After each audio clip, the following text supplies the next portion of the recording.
तो नमस्कार दोस्तों। तो आज का हमारा क्वेश्चन ये नहीं है कि गुस्सा, नफ़रत, लालच जैसे जितने भी डिसऑर्डर्स होते हैं, ये हमें क्यों और कैसे क्रिएट होते हैं? क्योंकि ये तो हम लास्ट एपिसोड में क्लियर कर चुके हैं। तो आज का हमारा क्वेश्चन तो ये है कि जब हमें अच्छे से पता होता है कि ये सभी डिसऑर्डर्स गलत होते हैं और हम इन्हें करना भी नहीं चाहते, तो ना चाहते हुए भी हम ये क्यों कर जाते हैं? एक्चुअली इन सब डिसऑर्डर्स को ना चाहते हुए भी हम इसलिए कर जाते हैं क्योंकि एक्चुअल में हम इन्हें गलत मानते ही नहीं। और हैरान करने वाली बात ये है कि हमें खुद को ये पता नहीं होता है कि इन सब डिसऑर्डर्स को हम गलत मानते ही नहीं। लेकिन ऐसा कैसे हो सकता है? ये तो पॉसिबल हो सकता है कि कभी-कभी हम किसी झूठ को सच मान सकते हैं। लेकिन ये कैसे पॉसिबल हो सकता है कि जिस चीज़ को हम मानने का दावा करते हो, हमें खुद को ही ये पता ना हो कि एक्चुअल में हम उसे गलत मानते ही नहीं। तो अगर मैं अपनी बात करूँ तो मेरा पर्सनली ये मानना है कि ये जितने भी डिसऑर्डर्स होते हैं, ये सभी गलत होते हैं। अगर रिसर्चेज़ की बात करें, तो वो भी ये कहती है कि ये जितनी भी बीमारियाँ होती हैं, ये साइकोसोमैटिक्स होती हैं। मीन्स ये गुस्सा, नफ़रत, स्ट्रेस जैसे डिसऑर्डर से शुरू होती हैं और सभी लोग शायद इन्हें गलत मानते भी हैं, तभी तो इन्हें ना करने की एडवाइस करते हैं। तो ये कैसे कहा जा सकता है कि हम इन्हें गलत मानते ही नहीं हैं? एक्चुअली जिन बातों का हमें अच्छे से क्लियरली पता होता है कि वो गलत होती है, हमारे लिए हार्मफुल होती है, उन्हें हम बाय मिस्टेक भी नहीं करते। जैसे हमें पता होता है कि करंट वाली इलेक्ट्रिक वायर से करंट लगता है, तो क्या बार बार हमारा हाथ उस पर जाता है? बार बार तो छोड़ो, अगर स्विच ऑफ हो फिर भी हमें उसे टच करना हो ना, तो भी पहले हम उसे टेस्ट पिन से चेक करते हैं, फिर उसे टच करते हैं। जैसे अगर हमें स्विमिंग करनी नहीं आती हो, हमें पता होता है कि पानी में डूबने से, गिरने से हमारी जान जा सकती है, तो क्या बार बार हम डूबते हैं? इवन कोई पुश भी करता है ना, तो भी हम पीछे की ओर हटते हैं क्योंकि हमें पता होता है वो हार्मफुल है। जैसे हमें पता होता है जो पॉइज़न होता है, उसे अगर कोई हमें थोड़ी-सी क्वांटिटी में भी दे ना, तो भी हम नहीं खाते हैं, क्योंकि हमें पता है वो हार्मफुल है। तो जब हमें ये अच्छे से पता होता है कि जितने भी डिसऑर्डर्स होते हैं, ये गलत होते हैं, ये हमारे लिए हार्मफुल होती है। रिसर्चेज़ भी ये क्लियर कर चुकी है कि जो बीमारियाँ होती है वो स्टार्टिंग में इन्हीं सब डिसऑर्डर के रूप में, स्ट्रेस के रूप में हमारे ब्रेन में रहती है, साइकोसोमैटिक होती है। तो जब हमें पता है ये सब गलत है, तो भी हम इन्हें बार-बार क्यों कर जाते हैं? बार-बार तो छोड़ो, हम इन्हें छोटी-छोटी बातों पे कर जाते हैं। क्यों कर जाते हैं? क्योंकि एक्चुअल में हम इन्हें गलत मानते ही नहीं हैं। यहाँ तो सस्पेंस सा क्रिएट हो गया, क्योंकि ये बात भी सच है, जिन्हें हम गलत मानते हैं, अपने लिए हार्मफुल मानते हैं, उन्हें हम बार-बार तो छोड़ो, बाय मिस्टेक भी नहीं करते हैं। लेकिन ये बात भी सच है कि हम इन सब डिसऑर्डर्स को गलत मानते हैं, बट गलत और हार्मफुल होने के बावजूद भी बार-बार कर जाते हैं। मीन्स कहीं न कहीं इन्हें गलत भी नहीं मानते। तो ब्रेन में ये कॉन्ट्राडिक्शन क्यों? जिसे ब्रेन खुद ही गलत मानता है, उसे ही बार-बार क्यों कर जाता है? एक्चुअली जितने भी डिसऑर्डर्स होते हैं, बुराइयाँ होती है, जिन सब एक्टिविटीज़ को हम गलत मानते हैं, एक्चुअल में जो हम और हमारा कॉन्शियस माइंड होता है, वो तो इन सबको गलत ही मानता है। कहने का मतलब है कि जितने भी डिसऑर्डर्स होते हैं, ये सब हमारी और हमारे कॉन्शियस माइंड की पसंद नहीं होते हैं, बल्कि हमारे ब्रेन के उस ऑटो पायलट सिस्टम की रिप्रोग्रामिंग के पसंद होते हैं, जो 90 टू 95% टाइम बिना किसी कॉन्शियस अवेयरनेस के ऑटो पायलट मोड पे काम करता है। मीन्स बिना किसी सचेत जागरूकता के अपने आप काम करता रहता है। और इसी ऑटो पायलट सिस्टम को सब कॉन्शियस माइंड कहा जाता है। कहने का मतलब है कि ये डिसऑर्डर हमारे कॉन्शियस माइंड के पसंद नहीं होते हैं, बल्कि इस सब कॉन्शियस माइंड की रिप्रोग्रामिंग के पसंद होते हैं। एक्चुअली जो हमारा ब्रेन होता है, वो ड्यूअल प्रोसेस थिंकिंग पे काम करता है, डबल वे से काम करता है।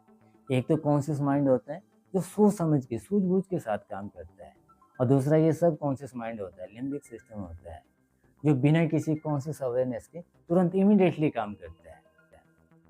अगर इसे हम सिंपल वे से समझने की कोशिश करें, तो जो हमारा सब कॉन्शियस माइंड होता है, वो वैसे काम नहीं करता है जैसे हमारे कॉन्शियस माइंड के पास इंफॉर्मेशन होती है। जैसे हमारे कॉन्शियस माइंड को तो अच्छे से क्लियरली पता होता है कि जितने भी डिसऑर्डर्स होते हैं, वो सब गलत होते हैं। लेकिन यही इन्फॉर्मेशन हमारे सबकॉन्शियस माइंड तक पहुंची नहीं होती है, क्योंकि एक्चुअल में जो हमारा ये सबकॉन्शियस माइंड होता है, ये इस कॉन्शियस माइंड की इन्फॉर्मेशन वाली लैंग्वेज को समझता ही नहीं है। एक्चुअली ये हमारे ब्रेन के लिम्बिक सिस्टम वाली, जिसे कि फर्स्ट ब्रेन भी कहा जाता है, उसकी फीलिंग वाली लैंग्वेज को समझता है। और दूसरा इससे इस बात से भी कोई फ़र्क नहीं पड़ता है कि जो हम फ़ील करते हैं वो सच होता भी है कि नहीं होता है। इसे तो बस बिना डाउट के वो फ़ील होना चाहिए।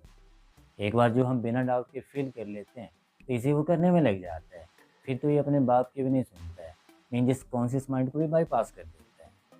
और अगर टू बी ऑनेस्ट होके हम कहें, तो जितने भी डिसऑर्डर्स होते हैं, इन्हें हम गलत कब मानते हैं? एक्चुअली जब दूसरे हम पे ये गुस्सा, नफ़रत वगैरह करते हैं ना, तो हम सच में इन्हें गलत फ़ील करते हैं, गंदा फ़ील करते हैं।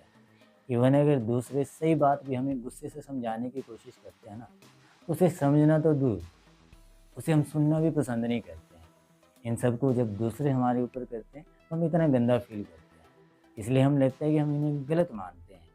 लेकिन अभी अगर हम अपने आप को एनालिसिस करें, तो जब भी हमने दूसरों पे गुस्सा किया होता है, गुस्सा, नफ़रत, इरिटेट होते हैं, तो हम इन्हें गलत नहीं मानते, बल्कि वहाँ पे हमने सुकून-सा फ़ील किया होता है, अच्छा फ़ील किया होता है। तो जब हमने अच्छा फ़ील किया होता है, तो गलत मानेंगे कैसे? गंदा फ़ील करेंगे कैसे? तो फीलिंग ही वहाँ अच्छे की होती है, तो इसलिए वो बार-बार हम कर जाते हैं। और हम सोचते हैं कि हम तो करना नहीं चाहते, फिर क्यों करते हैं? क्योंकि भैया सबकॉन्शियस तक हमने अच्छी फीलिंग भेज रखी है, इन्हें करने की अच्छी फीलिंग भेज रखी है, फिर हम कर जाते हैं। मेन जिसका एक कारण तो हमारा सबकॉन्शियस माइंड होता है, और इसका दूसरा कारण हमारे ब्रेन का प्लेज़र सेंटर वाला लिम्बिक सिस्टम होता है, जिसे फर्स्ट ब्रेन भी कहा जाता है, जैसे हमने फर्स्ट एपिसोड में भी क्लियर किया। एक्चुअली ये जो लिम्बिक सिस्टम होता है, ये हमारे नेचर के अकॉर्डिंगली किसी भी एक्टिविटीज़ में इमीडिएटली प्लेज़र चाहता है। और इसकी ख़ास बात क्या होती है कि जैसे मैंने अभी कहा है कि बिना किसी कॉन्शियस अवेयरनेस के काम करते हैं, ज़्यादा लंबा नहीं सोच पाता है। इससे बस एक ही बात से मतलब होता है कि जो भी हम एक्टिविटीज़ करते हैं, उसमें इमीडिएटली प्लेज़र आना चाहिए। अगर वहाँ पे प्लेज़र फ़ील नहीं करते हैं, तो इसी के रीज़न जो होते हैं, जैसे हाइपोथैलेमस होता है, हाइपोकैम्पस होता है, इनमें स्ट्रेस हार्मोन रिलीज़ होते हैं, कॉर्टिसोल और एड्रेनालिन जैसे हार्मोन रिलीज़ होते हैं, जो गुस्से और नफ़रत के हार्मोन होते हैं। जब वहाँ पे प्लेज़र फ़ील नहीं होता, तो वहाँ पे वो इरिटेट फ़ील करता है, गुस्सा, नफ़रत करता है। और दूसरा क्या होता है कि इसी लिम्बिक सिस्टम का एक रीजन होता है एमिगडाला। तो जब भी डर वाली, खतरे वाली या कोई हमारा इंसल्ट करता है, इस तरह की सिचुएशन होती है, वो एकदम से क्या होता है, एक्टिव हो जाता है। इवन जो हमारा कॉन्शियस माइंड होता है, उसे बाईपास करके उससे पहले ही डिसीजन ले लेता है और रिएक्ट करता है। और रिएक्ट कैसे करता है? जो एक्चुअली में हमने पास्ट में फ़ील किया होता है। अगर पहले हम खतरे पे भागे हैं, तो वो इमीडिएटली भागने के लिए मतलब मैसेज देता है, हमें भागने के लिए कहता है। अगर कोई हमारा इंसल्ट करता है, पहले अगर हमने वहाँ पे क्या किया होता है, गुस्सा किया होता है, तो इमीडिएटली क्या इन्फॉर्मेशन भेजता है, यस गुस्सा करना है, चिल्लाना है। तो वो जो ये फीलिंग होती है, वो कहाँ होती है?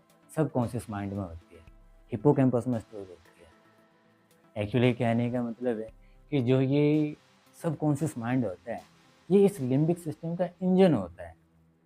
और जो ये लिम्बिक सिस्टम होता है, ये सबकॉन्शियस माइंड का पावर हाउस होता है, क्योंकि इसी की लैंग्वेज को समझता है। और सेकेंडली, जैसे हमने लास्ट एपिसोड में भी कहा था कि जितने ये लालच जैसे डिसऑर्डर्स होते हैं, ये भी इसी लिम्बिक सिस्टम की वजह से इधर क्रिएट होते हैं। क्योंकि एक्चुअली में क्या होता है कि इसी लिम्बिक सिस्टम में रिवॉर्ड सिस्टम होता है। तो जब भी हमें किसी भी एक्टिविटी से अच्छा होने की फील होती है कि नहीं वहाँ पे अच्छा होगा, या रिवॉर्ड की फीलिंग होती है, तो वहाँ पे ये ब्रेन में डोपामिन हिट करता है। और डोपामिन क्या करता है कि उस एक्टिविटीज़ में लगा के रखता है, चाहे वो गलत ही क्यों ना हो। जैसे कि गैम्बलिंग जैसी एक्टिविटीज़ होती है, हमें पता होता है कि गलत है, लेकिन फिर भी वहाँ पे क्या होप होती है कि नहीं जीतेंगे, जीतेंगे, जल्दी जीतेंगे। लेकिन क्या चाहता है, जल्दी किसी एक्टिविटी में प्लेज़र चाहता है, और उस चक्कर में वहाँ पे लगा के रखता है। कहने का मतलब है कि जो ये हमारा माइंड जितने भी डिसऑर्डर्स होते हैं, गुस्सा, नफ़रत जैसी एक्टिविटीज़ होती हैं, जिन्हें गलत मानता है, उन्हें भी ना चाहते हुए क्यों कर जाता है? क्योंकि इसका एक कारण तो हमारा सबकॉन्शियस माइंड होता है, और दूसरा कारण हमारे ब्रेन का प्लेज़र सेंटर वाला लिम्बिक सिस्टम होता है। और इसका जो एक्चुअल कॉज़ होता है, वो ये होता है कि हमें अपने ब्रेन में कॉन्टिन्यूअसली चलने वाली रिप्रोग्रामिंग की समझ ही नहीं होती है। अगर हमें उसकी समझ हो, तो हम अपने ब्रेन को अपने अकॉर्डिंगली रिप्रोग्राम कर सकते हैं। फिर ये जो हमारा लिम्बिक सिस्टम है, वो उस कॉन्शियस माइंड की लैंग्वेज को भी समझेगा। लेकिन हमें उसका पता नहीं होता है कि वहाँ पे कैसे क्या चलता है, और इसलिए जो हम नहीं भी करना चाहते, वो भी कर जाते हैं। जिसे गलत मानते हैं, कई बार हमें खुद ही पता नहीं होता कि उसे गलत नहीं भी मानते, तो उसे भी मान जाते हैं। तो क्या हम अपने ब्रेन में चलने वाली इस रिप्रोग्रामिंग को अपने अकॉर्डिंगली कंट्रोल कर सकते हैं? हाँ, बिल्कुल किया जा सकता है। एक्चुअली जो हमारा माइंड होता है बिना हमारे अलाउ के रिप्रोग्राम होता ही नहीं है। जाने अनजाने हमने उसे ऐसा रिप्रोग्राम होने के लिए अलाउ कर रखा होता है। तो हम इसे अपने अकॉर्डिंगली रिप्रोग्राम कर सकते हैं। बट कैसे कर सकते हैं, वो सब हम नेक्स्ट एपिसोड में क्लियर